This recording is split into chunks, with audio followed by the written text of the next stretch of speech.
Greetings and welcome. We are in Senior English A, and our objective now for the hour is to return to our study of the classic text Hamlet, and more particularly to Hamlet 3:1.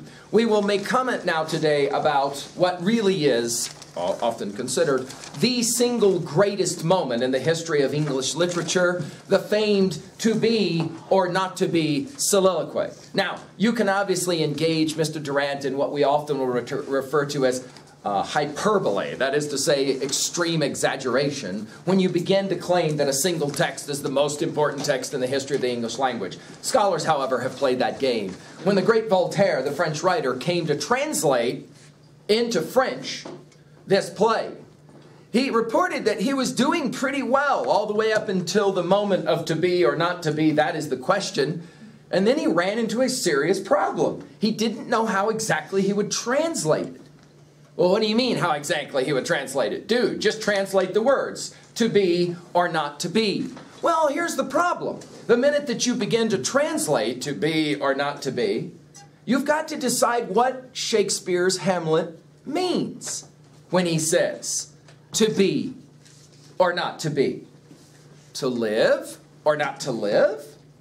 Okay, so you translate it that way. But what if he's meaning something even more than that? To be brave or not to be brave. That could be a different meaning to some degree of to be or not to be. How about this one? To be dead or not to be dead? That is the question. Well, you can see in Voltaire's problems just kind of, then he said, kind of snowballed from there. Let's take a look now at the famed to be or not to be soliloquy. But I want to remind you of where we've been. The play's the thing wherein I'll catch the conscience of the king. Final lines of the second, remember, act. Final lines of the second act. In other words, Hamlet says, I got to figure out if my uncle actually did this thing my ghost's father told me actually happened.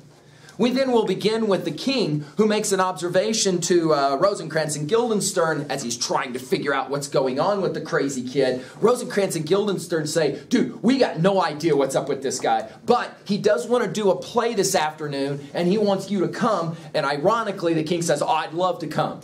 Then the queen will make an observation to Ophelia that says, I really do hope that the problem with my boy is simply, he really likes looking at you, and he wants his texts returned. If that's all it is, then I'm really excited that you and he can text all you want. Notice her view of the relationship between Hamlet and Ophelia is a little bit different from Polonius's view of the relationship between Hamlet and Ophelia. Then Polonius will step forward and hand Ophelia a book, and he will say, I need you to pretend like we're not setting Hamlet up, because the king and Polonius are going to stand behind a curtain, they're going to watch what goes down. Look on this book. That show of exercise may color your loneliness. We are off to blame, and this is too much proved, Polonius says, that with what two things can you fool a devil? What is it that it takes to be a politician, oh, sorry about that, to be a man who fools the devil or a woman who fools the devil? What do you need if you're going to fool people? What do you need? Now, some people have said this is how to be successful at university in your freshman year. What are the two things that you need? What are they? You can look. You can look. There's a reason why your hymnals are open, actually, and your text is there. You're going to look 6 lines earlier from the to be or not to be soliloquy to actually see this. What's the first thing? Confidence. You're close. Confidence is important, but what's the actual language? Start with the actual language of Polonius and then tell me what it means. What is it that he says? Devotion. He says devotion's visage, which means what? The devoted face. Your face has to look like you really mean it. In other words, you have to walk up to people and you have to make them believe that you really care for them. By your face. By your face. Okay? What's the second thing? What's the second thing? You're going to fool a devil. You got to have a devoted face, but you also have a what? Have to have a what? Nice. You got to have pious actions. And what does that mean? Your actions at least have to appear to be like you actually care for people. Like you're actually a nice person. Dude, if you can pull those two things off, a face that looks honest and actions that look like you care for somebody, you can screw anybody you want. That's what Polonius says. You can sugar or the devil himself means you can jack anybody, you can get anything you want. How to rise in business, how to run the world, how to be a politician, however you wish to think of it, how to be successful, how to win friends and influence people, and most importantly, how to gain money. By the way, notice this is an interesting extension. I wish I could go into more detail here. This is an interesting extension on, and this above all, to thine own self be true. Who said that?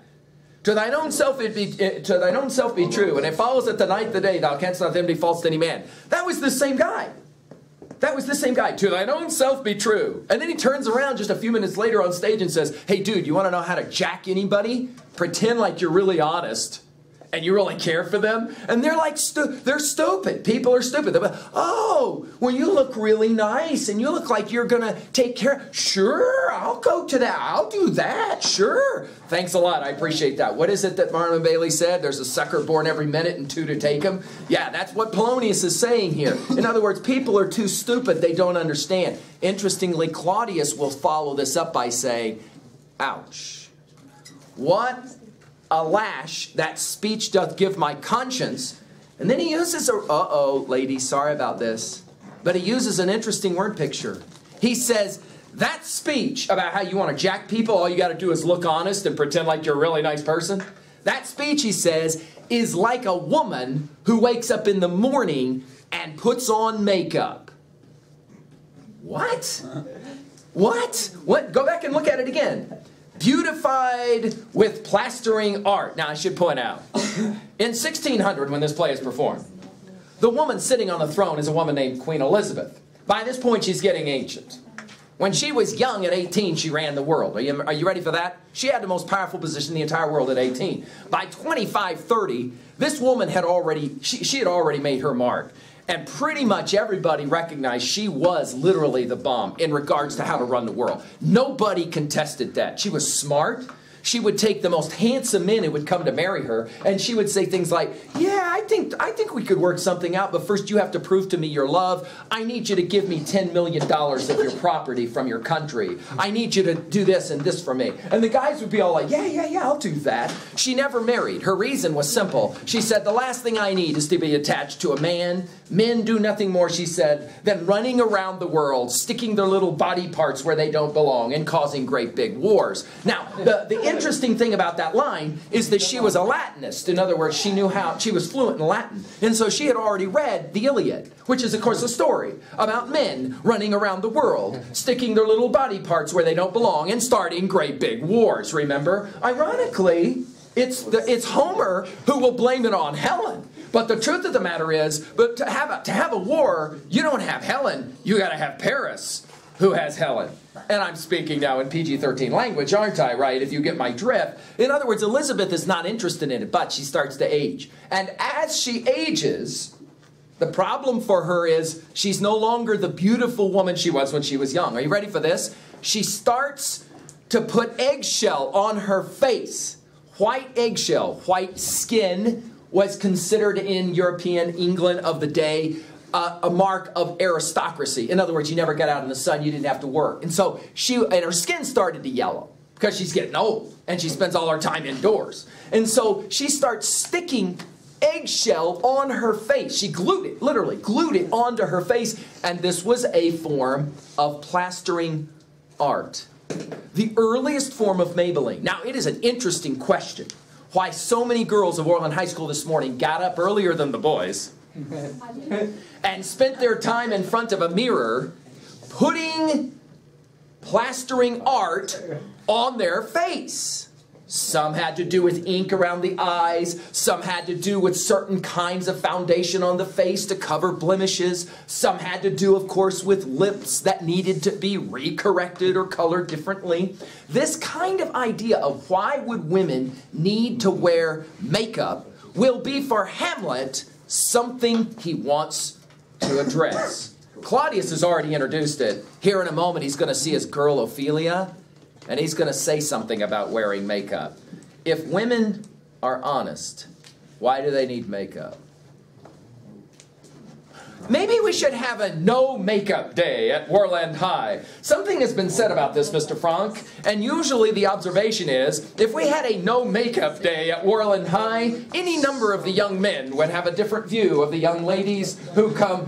Mr. Franck, you also would have to not wear makeup on that day. That's right, that's right, that's right, that's right, that's right, that's right. So here we go now, the famed to be or not to be soliloquy. By the way, just to finish our observation from before, in this moment, how smart a lash that speech did give my conscience tells the audience that Claudius did it. So now at this point, who are we pulling for in this play 100%? Obviously Hamlet. That is to say, it's Hamlet's turn to go and check his uncle. He has, are you ready for this, every moral legitimate right now for revenge. Why? Because this is important for your notes. It's what we call, Mr. Durant, in jurisprudence language, retributive justice. What does that mean, Mr. Keeley? Retributive justice means what? Sometimes understood in the Hammurabi Code as simply an eye for an eye. That is to say, retributive.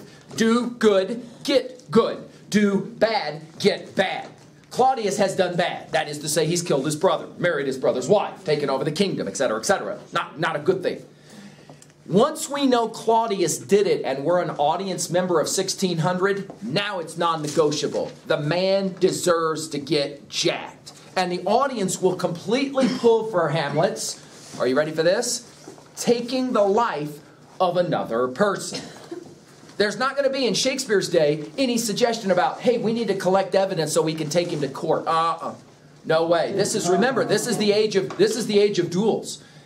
Literally, if somebody insults you and you call them out, one way you can call them out is with pistols in the park where you take 10 steps away. This is all very much orchestrated so that there's no cheating involved, and both turn around with one bullet and both fire one time. And if somebody's left dead, well, that's just the rules of the game. That's what we call a duel. That kind of retributive justice is happening all over England, and an audience believes, well, you know what, if Claudius really did this thing, he probably deserves to get bunged.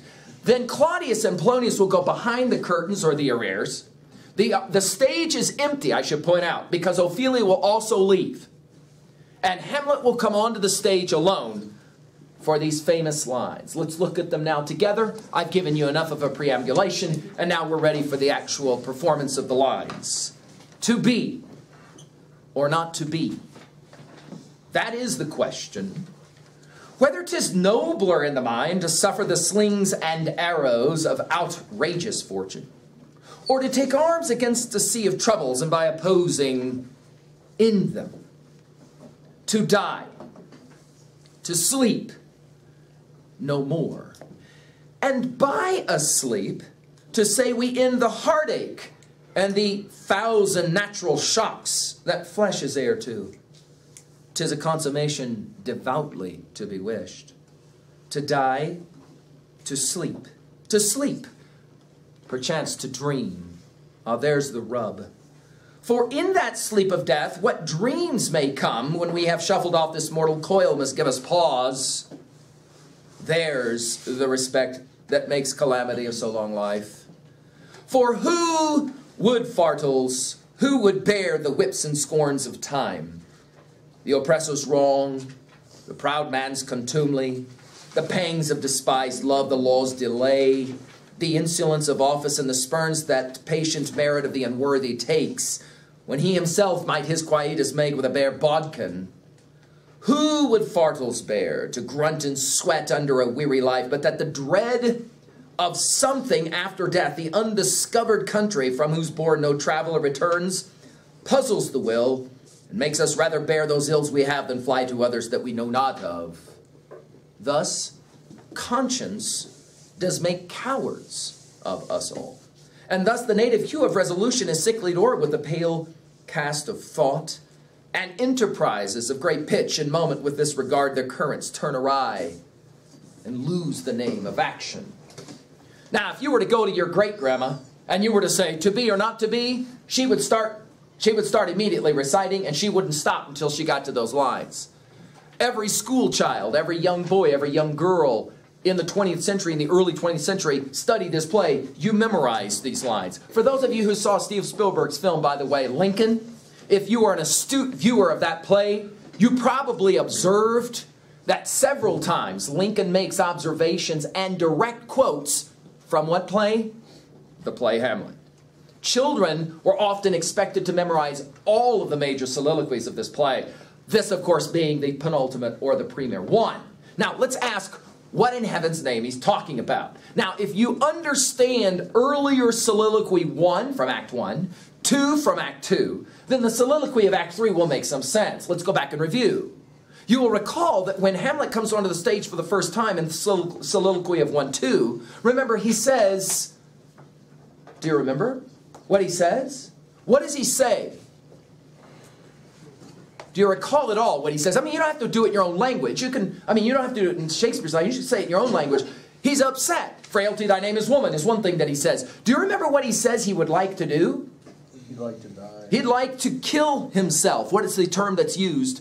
Self-slaughter. It wasn't suicide, it was self-slaughter. And he says, the only reason that I don't commit self-slaughter, Providence has fixed his canon. That is to say, the church has said it's the wrong thing to do against self-slaughter. And for those of you that know your Dante's Inferno, suicides have a terrible afterlife. They go to the afterlife where they are pictured as trees that get torn apart again and again and again. All of their body parts being ripped apart.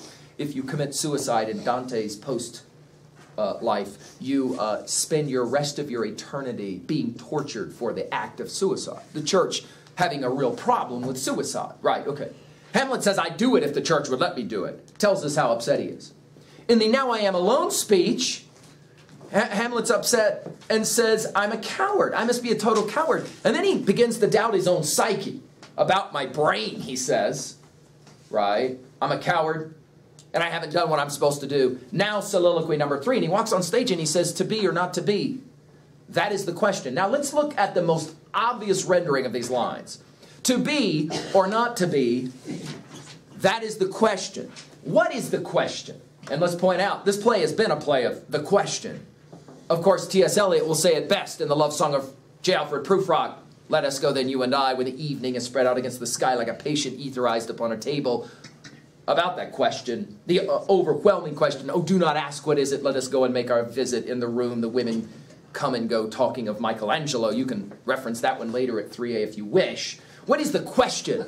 To be or not to be, that is the question. Well, it's a Hegelian-like thesis-antithesis project. Are you familiar with the great German philosopher Hegel? He says, there's this thing called an idea. Let's call it A. There's this opposite of that idea. We'll call that B. If the A is called the thesis, its complete opposite is called its antithesis. Its opposite. Thesis, antithesis, come together for Hegel to create what we call C, the synthesis, when you bring two ideas together. Hegel said that's a good way to understand history.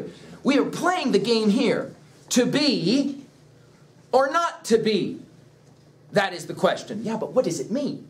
To be or not to be? That is the question. What question? Look at what he says next. Whether, here we go. What's the two options, if you will? In other words, there's two options that you had this morning when you woke up. Take a look at it. Whether 'tis nobler in the mind to suffer the slings and arrows of outrageous fortune. And of course, we won't forget, just a few lines earlier, Hamlet was playing games about fortune being a slut or a strumpet with Rosencrantz and Guildenstern. Now, of course, he's going to be a little bit more serious. On the one hand, you got bad luck in life. One option, put up with it. To suffer the slings and arrows of outrageous fortune. And of course, Mr. Brown, we will recall that after sitting more than a few hours under that little Bodhi tree, that Gautama Buddha stands up and his first important observation, of course, the predicated notion in all Buddhism is life is good. Life is good. What did he say? Precious and good is not what he said, which is fascinating when you think about it. What is it that he said? He said life is dukkha, which is the Sanskrit word for Crap. suffering. Life is suffering. In other words, if you want to say what's the one thing you can absolutely be certain about you're going to have more of in this life than anything else, it is suffering. You're going to be unhappy. Some of you will say, well, come to think of it, now that I were to ask about my 4 years of high school, I guess I would have to admit that while there have been moments of great, great joy and a few moments of kind of like, maybe we would say, you know, okay happiness, it's probably true that if I had to put it on balance, my high school career has had a lot more pain in it. Physical, psychological, emotional, some would say spiritual pain involved in getting up every day and coming to this wretched place to have. You got two options. Option one, you put up with it. You suffer the slings and arrows of outrageous fortune. What's the other option? Or, look at it and read it and then put it in your own words. Or, he says, to take arms against the sea of troubles and by opposing in them. Now, wait a minute, Miss Benitez. Arms, I get it. That's this thing right here. But wait a minute. There's another meaning of the word arms. If you are in the knights and chivalry mode of thinking, you have an arms or a code of arms. Arms means a weapon. A weapon. That's what we mean by arms. So, for example, today we talk about the right to bear arms means the right to have a weapon, to defend oneself. Wait a minute, what is Hamlet just said? Life is about suffering. One option is you put up with it. You go tolerate it. Oh, fine. Suffer the slings and arrows of outrageous fortune.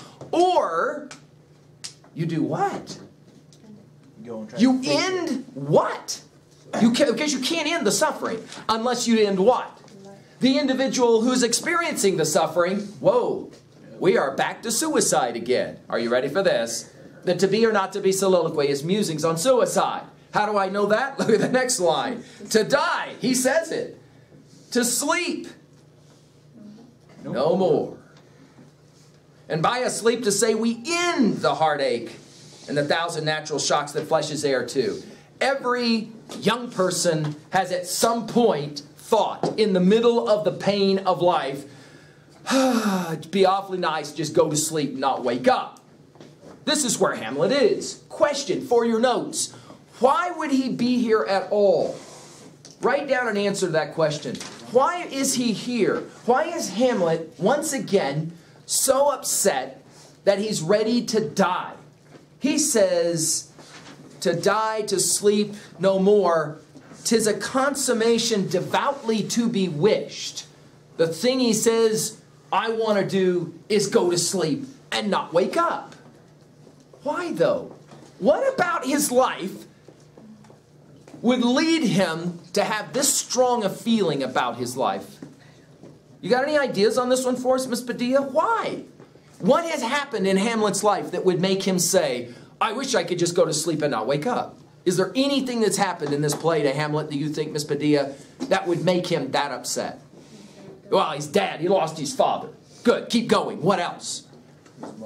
He found out that his dad was murdered. Murdered by who? The uncle he loathes. And not just that, his uncle turned around and married his mama so that the nasty scumbag came home and didn't come to Papa one of those things. Wait a minute. We're not done.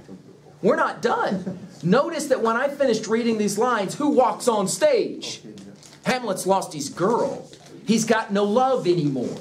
On every count, Hamlet says, my life sucks. And I'd like to just go to sleep and not wake up. There's the rub. There's the rub. What do you mean the rub? Well, let's call it what it is. There's the problem. Here's the problem with jacking yourself. Hamlet will say it. Watch it. Here's the problem. To die, to sleep, perchance to dream. Ah, there's the rub. For in that sleep of death, what dreams may come. Hamlet says it this way. I'd like to put a bullet in my brain, but here's the problem.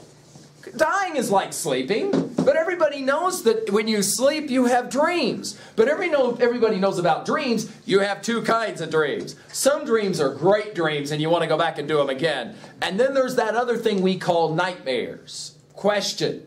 What if you think you're living in hell now, so you try and take your life to escape hell, only to discover after you go, oh, you thought where you were was hell? Dante says, welcome to the inferno. You thought it was bad where you were. Let me tell you about what it's like now, and it's a whole lot. In other words, you'd much rather be back where you were. Hamlet will say, this is what makes us live in a wretched life. He says, keep reading with me. He says, for in that sleep of death what dreams may come when we have shuffled off this mortal coil must give us pause. There's the respect that makes calamity of so long life.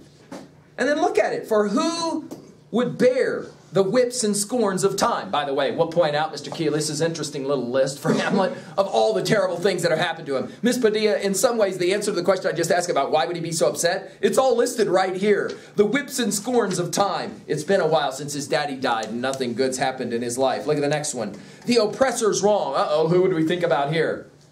Clearly his uncle, right? Oppressed him. The proud man's face. Contumely means face. Ooh, he hates looking at his uncle's face, who has that proud, disdainful look towards him. Called him a wimp, remember? Uh-oh, look at the next one. Look at the next one. And if you're taking notes here, you're making the list of what's really torquing off Hamlet. The next one is the pangs of despised love. Hamlet assumes Ophelia what? Hates him. She didn't return his texts anymore, which must be proof that she hates his guts. Look at the next one. The law's delay. Well, we know what that means, right? His daddy was murdered and nothing's happened yet. The insolence of office. Well, we know, obviously, there's the whole thing about Claudius is not really a king. The spurns the patient merit of the unworthy takes. He says, Hamlet says, why would a guy put up with all this crap in his life when he himself might his quietus or exit make with a bare bodkin, a knife? Hamlet will say, dude, it's so easy to just stick a knife in myself and just go to sleep and never wake up. Why would I not do it? Yes, and again, who would Fardels bear weights on your back?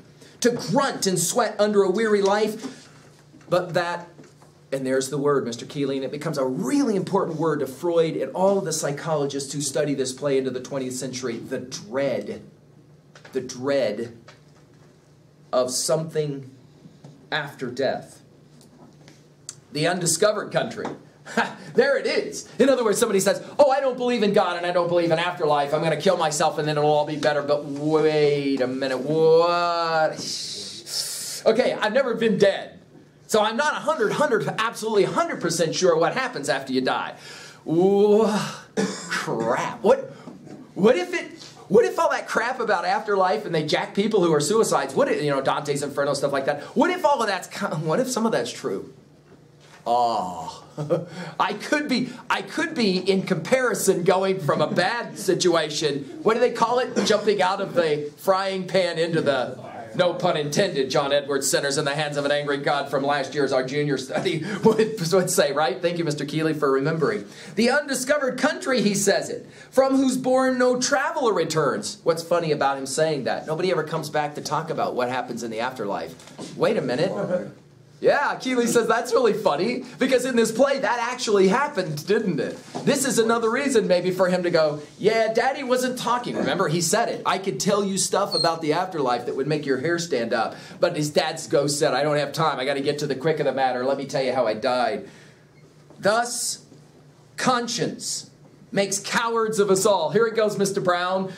I'm a high school freshman, and I decide finally the courage is there. I'm going to call her. Okay, I'm going to call her. Okay, I'm really going to do it. This is the time I'm going to do it. I'm going to call her. I'm picking up my phone now. Look how brave I am. I am calling. Wait a minute. She probably isn't available right now. I'm going to call her in an hour. In an hour is much better, because in an hour then I'll have had time to think about what I'm going to think about saying. In an hour I'm going to call her in 2 hours. 2 hours is even better, because that gives her way, way more time to be comfortable and aware that I'm going to... you know what? Today is probably not the best day. I'm going to call her tomorrow. Tomorrow is definitely... Wait a minute. Tomorrow is Tuesday. Definitely better to wait until Wednesday. I'm going to call her on... Wednesday is the day. I'm going to... Wednesday's the middle of the week. And it's probably... She'll be in the middle of something. You know what? Friday is the day. I am definitely calling her on Friday. I've made up my mind. Friday is the day. Wait a minute. Prom is Saturday. I got a problem. See how this works? Okay. So look at what Hamlet says. Conscience makes cowards of us all. Put it in your notes. He says, we're ready to be doers, but then we start being thinkers. Think. All of us have been in this moment. Every high school senior I've ever lectured this play to goes, dude, I know exactly what he's saying. I make up my mind to do something. I am definitely going to do it. There is no doubt about it. I'm going to do it. Wait a minute, I got to think about it. Let me think about it for a little bit. Wait. I want to think about it for a second. Right? I always like to tell the story. It reminds me of my Mikey when he was very little and he wanted to dive off that high dive board. He had watched the big boys do it. This was a badge of honor. Up he goes. At the end of the diving board, he stands. He is ready. He has made up his mind. He talked about it on the drive there. He was so excited. Up he climbs very quickly to get to the top of the high dive, and out to the end he goes with a brisk walk to the very end.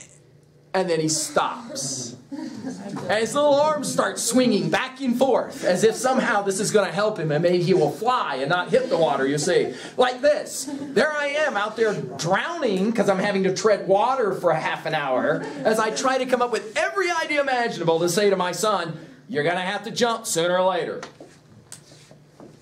Back he goes. The end of the dive. Down the stairs he goes, as of course the, all of the poor young girls who serve as the lifeguards are saying you can't go back down. We're doing this over and over and over. And it will be, of course, years later that I will lecture him Hamlet, and at this moment I will point out, it's kind of like going to the end of a high dive. I'm going to do it. Today we're talking days. We're talking days and then into weeks before finally, some of you have been there. See, some of you know what that's, some of you refuse to make up your mind what you're going to do in 150 days in September. Think. I know what I'm going to do after I graduate. Wait a minute. It's a whole lot easier to play Call of Duty, and I'll deal with it later. See, conscience makes cowards of us all. Okay, keep reading.